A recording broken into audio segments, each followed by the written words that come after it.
ओम शांति। आज हम सभी एक बहुत ही प्यारा पर्व, दशहरा का पर्व, जिसको विजयदशमी भी कहते हैं, बड़ी श्रद्धा भावना के साथ, उमंग उत्साह के साथ हम सब मनाते हैं।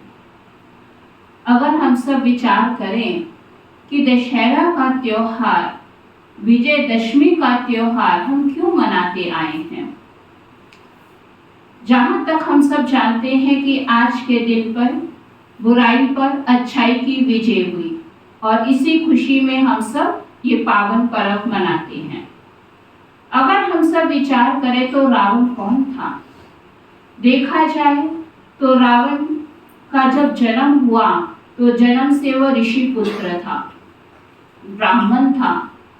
धनवानों की लिस्ट में देखा जाए तो सोने की उसके पास लंका थी। अगर बुद्धि की बात की जाए तो विद्वान था, सभी वेदों शास्त्रों के ज्ञाता थे, शक्तिशाली थे। लेकिन इतना ही काफी नहीं है। अगर भक्ति के क्षेत्र में देखा जाए तो शिव के परम भक्त भी थे। इतनी सारी खूबियां होने के बावजूद भी आज के दिन हम सब रावण का पुतला बनाकर उसको जलाते हैं। तो अगर हम सब विचार करें कि पुतला किसका बनाया जाता है, जो हमारा दुश्मन है, पुतला हमेशा उसी का बनाया जाता है, उसको ही जलाया जाता है। तो रावण हमारा कैसा दुश्मन है? रावण से हमारी कौन सी दुश्मनी है? कहते हैं कि जब श्री राम जी वनवास में थे तो उस समय रावण की बहन सुपर्णखा, जो एक पेपर बनकर उनके जीवन में आई और सीता को एक आकर्षण पैदा हुआ और कि मुझे सोने का हिरण चाहिए। जब उसके मन में ये आया कि मुझे सोने का हिरण चाहिए, लेकिन श्री राम जी तो अच्छे से जानते थे कि ये कोई मायावी चाल है, ये कोई सोने का हिरण नहीं है। लेकिन बार बार सीता जी के जिद करने पे उन्होंने उनकी बात को स्वीकार किया और सोने का हिरण लेने के लिए वो बहुत दूर चले गए। और जब वह सोने का हिरण लेने गए, अर्थात हम सब आत्मा रूपी सीताएं जब बाहरी आकर्षण में आ जाती हैं, काम क्रोध लोभ मोह अहंकार इस मायावी दुनिया में आकर्षित हो जाती हैं, तो हम सब आत्माएं उस प्रभु राम से दूर हो जाती हैं और मायावी दुनिया में फंस जाती हैं। ऐसे एक नहीं बहुत सारे दृष्टांत आते हैं कि जब रावण की बहन सुपर्णखा आई तो उसकी इंसल्ट की गई, लक्ष्मण ने उनकी नाक को काट दिया। और ये बात जब जाके उन्होंने रावण को सुनाया तो उनको बहुत क्रोध आया कि मेरी बहन और उसकी इतनी बड़ी इंसल्ट, तो इसका तो प्रतिशोध हमें लेना ही लेना है।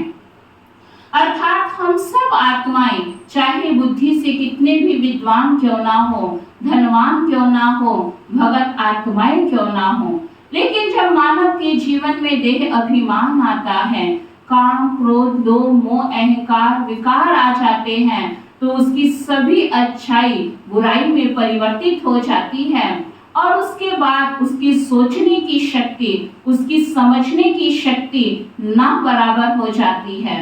आए हुए भगवान को भी हम सब मंद बुद्धि के समान उनको पहचान नहीं पाते हैं।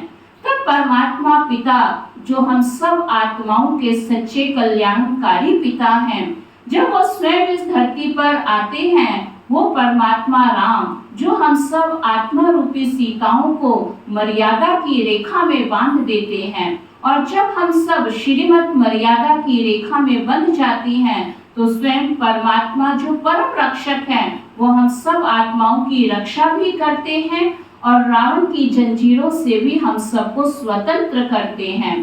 तो आज ये दशहरे का पावन पर्व हम सबको यही स्मृति दिला रहा है कि जीवन में जब जब बुराइयां आ जाती हैं, तो परम रक्षक परमात्मा को अगर हम सब याद करें, तो भगवान की श्रीमत, भगवान की आज्ञा सदा हमारी रक्षा के लिए विद्यमान है। भगवान सदा हमारा साथी है। ओम शांति शांति शांति।